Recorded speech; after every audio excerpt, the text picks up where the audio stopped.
When a person in California is convicted and sentenced to 1 or more years in prison, they are sent to CDC. After induction, they are assigned a security level, 1 through 4, with 4 being maximum security and 1 being minimum security. You have your hair in braids, knots, or a ponytail, let your hands and free start getting loose. San Quentin, or the Q, is the oldest and probably best known of all California prisons.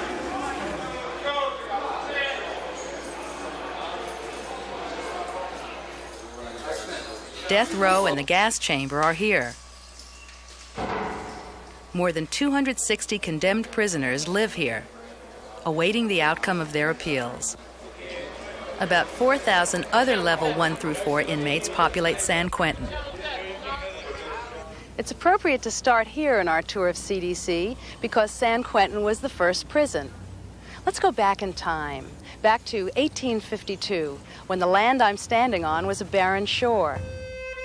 California's first prison was a ship, the Waban, anchored off Point Quentin. During the day, inmates labored to construct the main prison.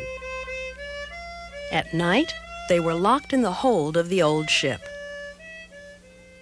Construction on the state's second prison at Folsom began in 1858. It was made from granite quarried in the Folsom area by inmate labor.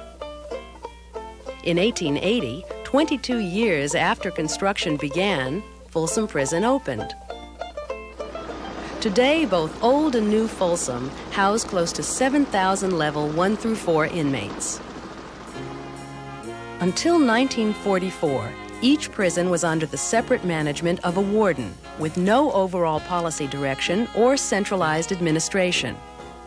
In 1944, the legislature convened a special session and created the California Department of Corrections. During the 1940s, 2 new facilities for men were opened: California Institution for Men, CIM, at Chino, and Correctional Training Facility, CTF, at Soledad. CIM now holds about 6,000 men at several locations on a wide tract of land. CTF Soledad houses levels 1 through 3 and holds about 6,000 men. Prison expansion continued into the 1950s with the completion of Dual Vocational Institution, DVI, at Tracy, California Men's Colony, CMC, at San Luis Obispo, California Correctional Institution, CCI, at Tehachapi, and California Medical Facility, CMF, at Vacaville. An important point to know is that the names given to these institutions when they were constructed reflect only part of their mission today. For example, Dual Vocational Institution, DVI, at Tracy, with about 3,000 men, offers vocational training, as do all institutions. But about half the facility now acts as a reception center to process incoming inmates. CMF, with more than 7,000 inmates, has a hospital and psychiatric ward, but so do other institutions. Like all the others, both DVI and CMF house a large number of general population inmates. California Men's Colony is home to around 6,000 men. A licensed hospital is located here, along with 1 complete wing for psychiatric cases. California Correctional Institution has about 5,000 men from levels 1 through 4. SMSC, or Southern Maximum Security Complex, was built here in 1985. Also known as Supermax, it contains some of the worst offenders in the state. In 1952, after the old women's prison at Tehachapi was damaged by an earthquake, a new women's prison opened at Frontera, the California Institution for Women, CIW. Today, it holds about 2,400 female prisoners. 3 facilities were constructed in the 1960s. These were the California Rehabilitation Center at Norco, CRC, California Correctional Center at Susanville, CCC, and Sierra Conservation Center at Jamestown, SCC. California Rehabilitation Center at Norco began as a drug and alcohol treatment center for civil addicts. Today, it still has a large number of these individuals, but it also houses over 2,500 felons.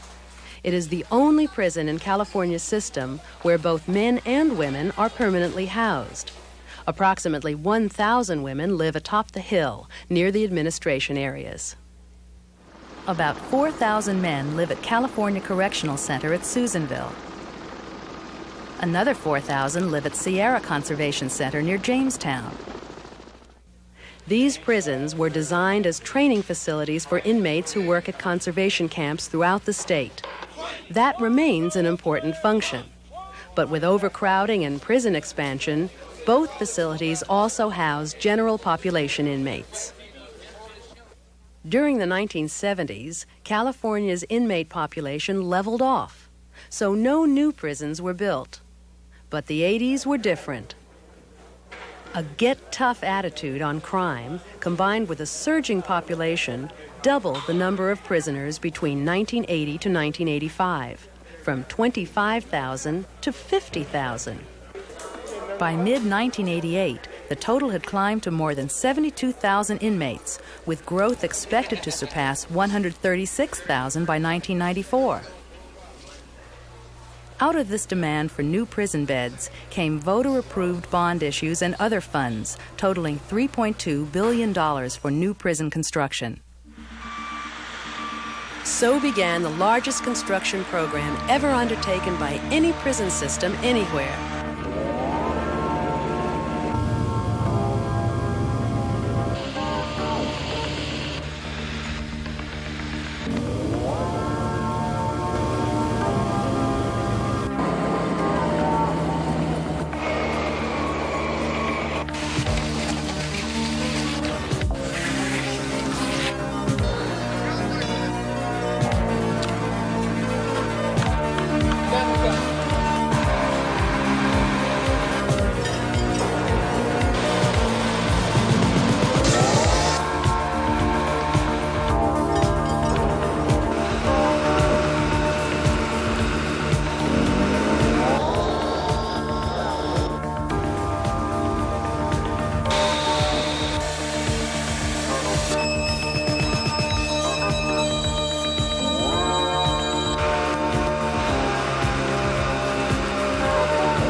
In 1984, the first new facility opened at CMF Vacaville.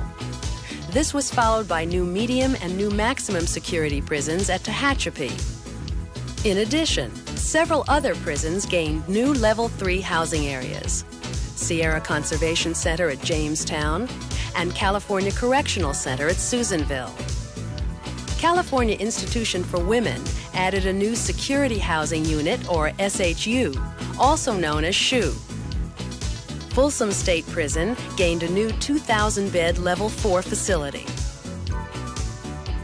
In 1987, 4 completely new prisons were opened. Avenal State Prison holds over 4,000 Level 2 inmates. Mule Creek State Prison at Ione has 2,700 mostly Level 3 inmates. The Richard J. Donovan Correctional Facility at Rock Mountain, RJD, near San Diego, has 4,000 inmates.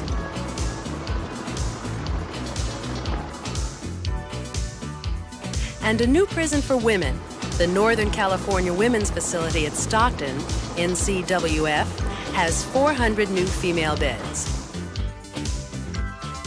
Early in 1988, California State Prison in Kings County at Corcoran opened. It houses about 4,300 Level 3 inmates. Later in 1988, the 2,000-bed Chuckawalla Valley State Prison, located near the Riverside County desert community of Blythe, received its first inmates. Under construction are the 2,300-bed Level 4 facility in Del Norte County, north of Eureka, and a 2,000-bed women's prison near Madera in the Central Valley. In the planning stages are 2 prisons in Los Angeles County. Several additional sites are under review. The majority of CDC employees work in institutions like this one. This is the California Medical Facility at Vacaville.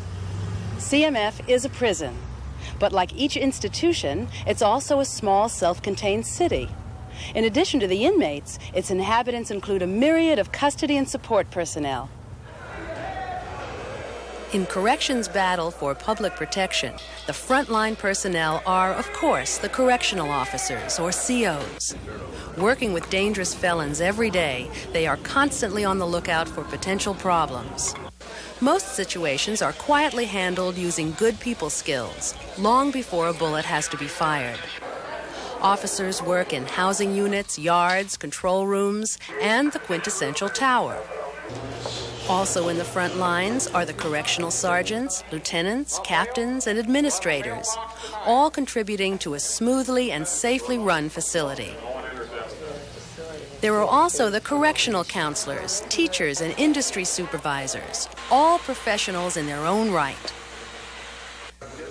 From cooks to clinicians, truck drivers to groundskeepers, accounting technicians and secretaries, to personnel assistants at each institution. A host of support services and administrative personnel make sure that staff are hired, bills get paid, supplies are ordered, and that work gets done. Inmate health needs are looked after by CDC doctors, nurses, medical technical assistants, psychiatrists, social workers, and dentists. 3 prisons operate complete acute care hospitals, providing medical treatment and surgery. All other prisons operate inmate infirmaries for less critical medical needs. Inmates can further their education while in prison, from grade school coursework through college degrees. Vocational training is also offered, from air conditioning to auto mechanics, and micrographics to deep sea diving. That's fine. Hold right there. Like a city, each institution has factories and manufacturing facilities that produce products for internal and external consumption. That is the role of the Prison Industry Authority, or PIA, an agency separate from CDC but under control of the Youth and Adult Correctional Agency. PIA employs about 9,000 inmates in its various institutional factories statewide and has annual gross sales in excess of $100 million. Most people have heard of the license plate factory at Folsom Prison, but PIA is also furniture manufacturing, clothing manufacturing and sewing, flag production, metal fabrication, printing, precast concrete, and even optical lens grinding. PIA plays a vital role. It not only gives inmates meaningful work habits and pay, but it saves California taxpayers over $40 million a year. It is also a key element in eliminating the danger of prison idleness and prison violence. So the institutions are the biggest, most visible arm of corrections. Here's the organizational chart for the institutions division. Half the prison wardens and superintendents report to one assistant deputy director, and half to another. The third assistant deputy supervises all healthcare professionals. Headquarters staff are divided into functional units such as transportation, education work incentive, classification, and emergency operations. They provide support and direction to institution staff in these areas. One of the most unique programs in institutions is the conservation camp system.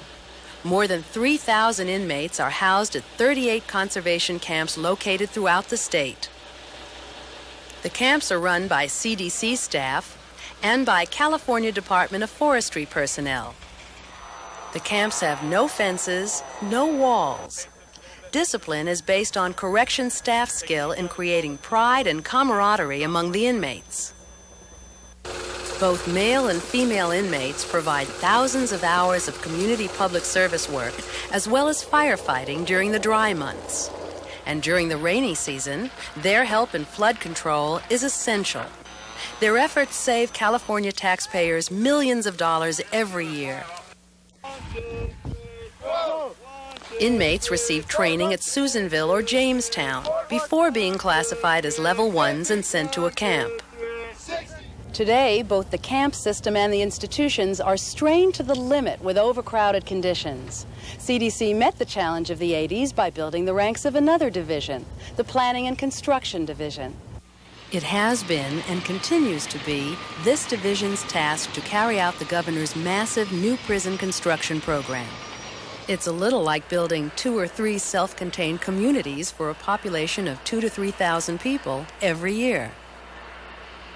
The first step to building a new prison is selecting and establishing where it will be located.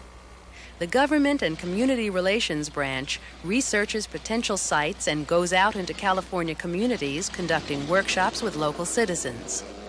Here, people learn firsthand about prison security and the economic impacts of a prison in their community. After a site has been selected and the environmental studies are complete, the Design and Program Planning Branch assigns a new prison manager who oversees the prison's successful integration into the community. Design staff work with architectural and engineering firms to ensure that security, safety, and operational considerations are designed into their new facility.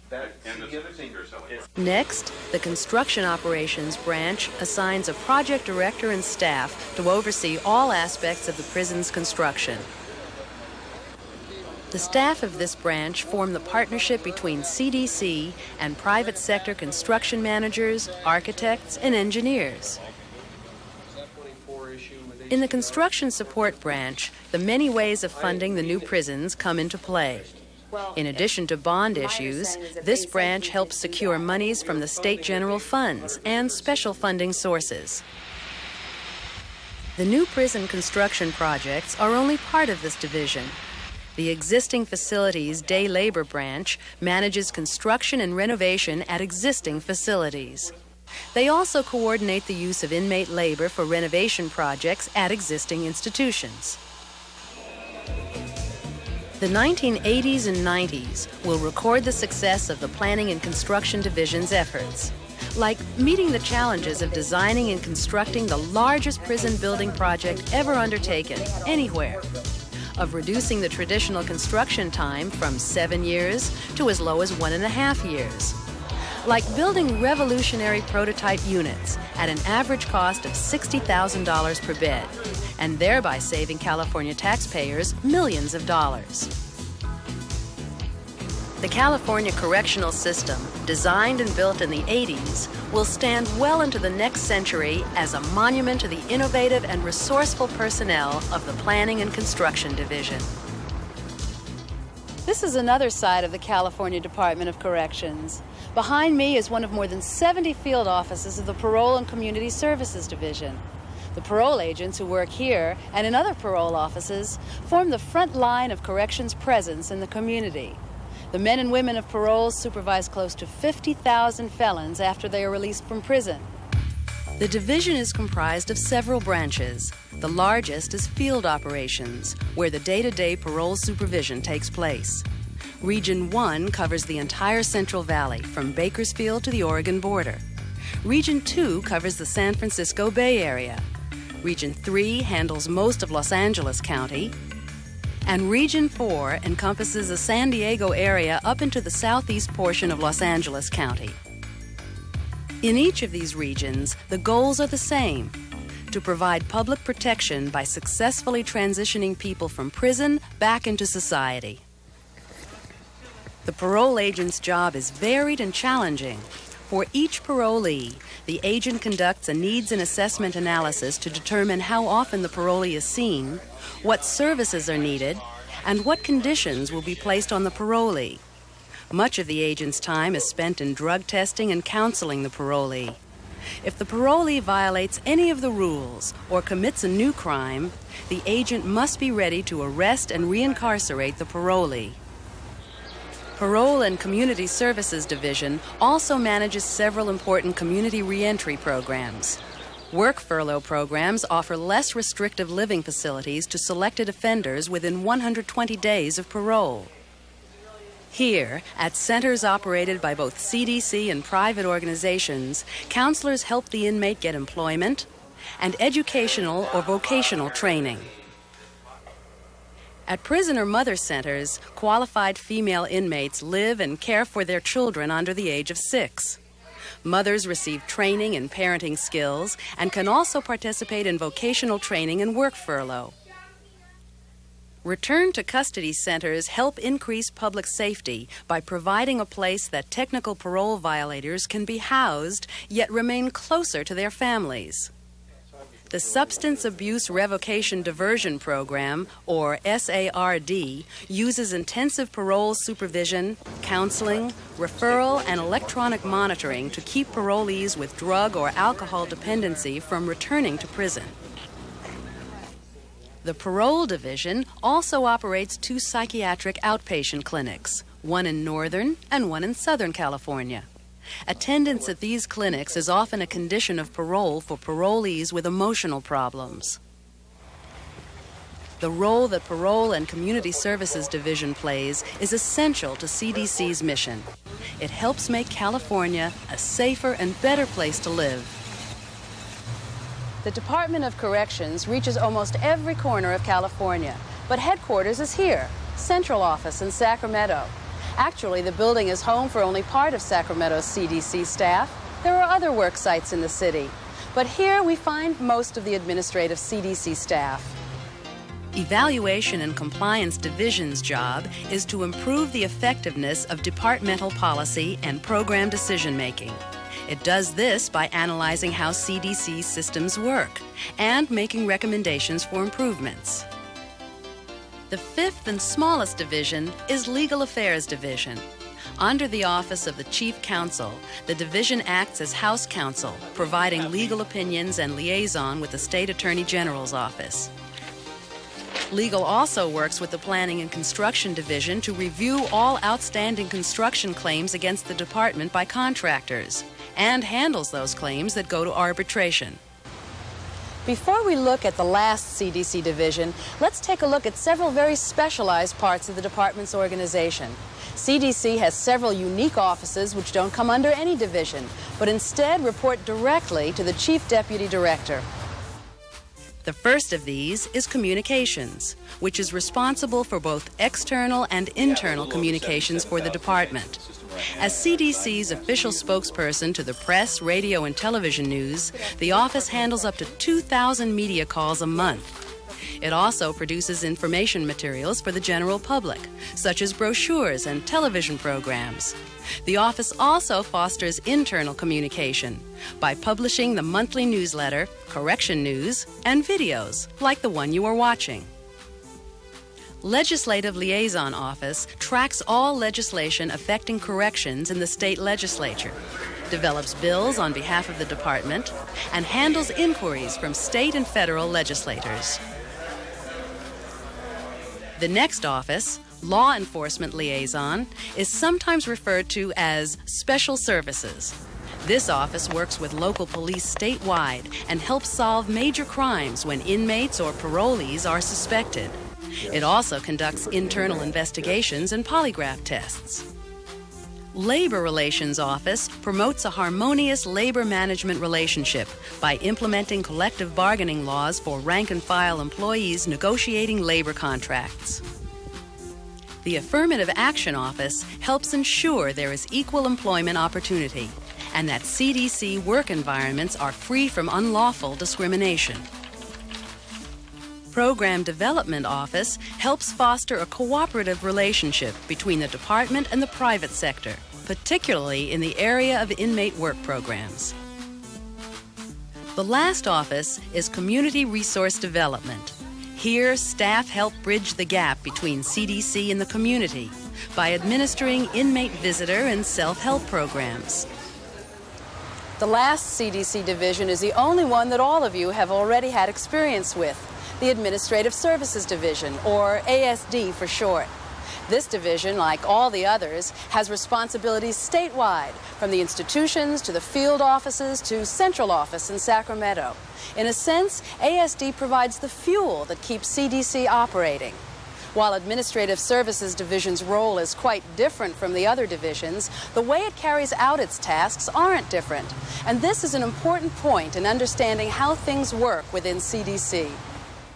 Various branches or sections at headquarters may have functional oversight over operations at the institutions, but they may not have direct supervision. Here's an example. Personnel staff at each institution receive functional direction from the department's personnel officer, but they are directly supervised by institution staff.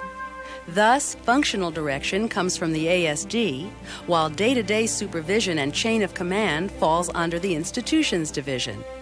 In areas such as medical services, education, or classification, functional direction may come from one branch in institutions, while supervision flows through another.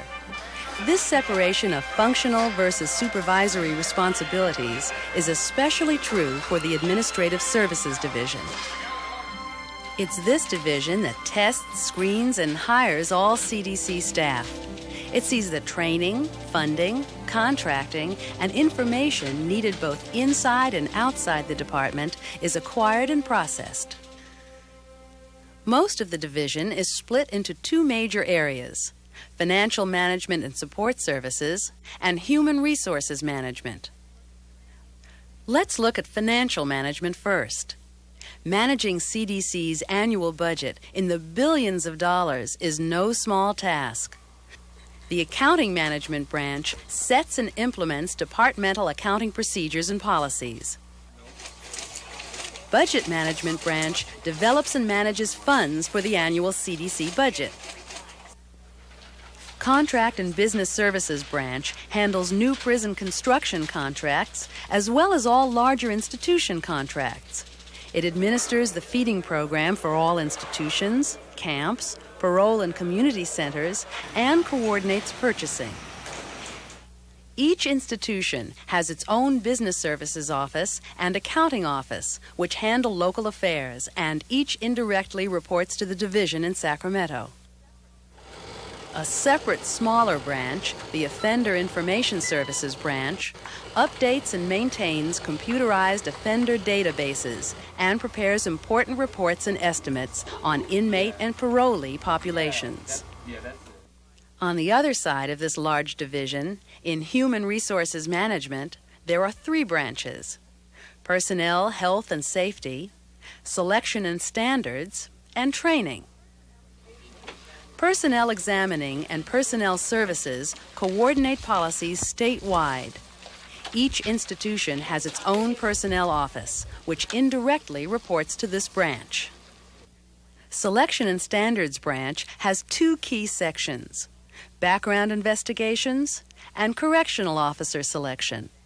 It's the job of the staff in these sections to attract, recruit, and check well-qualified applicants to meet CDC's staffing needs. The Training Branch's job may be obvious, but its tasks are not. This branch coordinates statewide in-service training for each institution and for central office staff. It also runs the Correctional Officer Training Academy located near Galt in the Central Valley. New COs live at the Academy, studying 46 different subjects during their 6-week stay.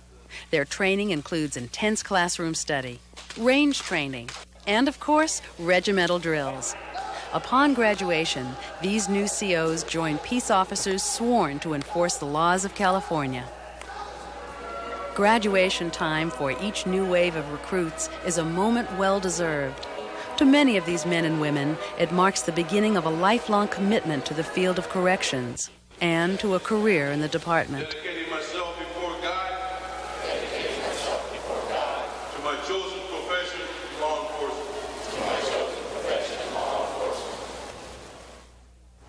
Well, we hope you've enjoyed your brief inside tour of the Department of Corrections, the largest state department in California.